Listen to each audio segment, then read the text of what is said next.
Hi! In front of me is Google Pixel Fold, and today I would like to show you how you can switch on and use voice typing. First of all, you need to access your device's keyboard.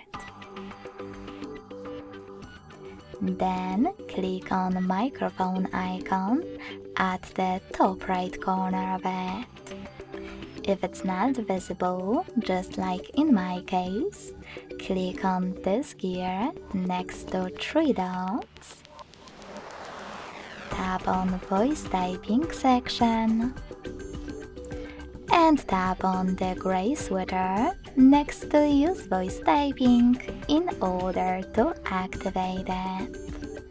When you're ready, go back to your keyboard. Now you can finally click on the microphone icon.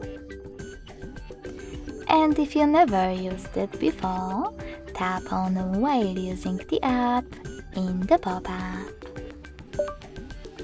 After Speak Now command, you can start talking. When you are finished, click on the same microphone again.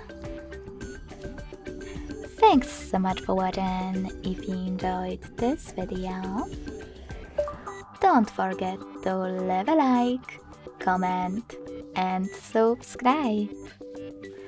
Bye!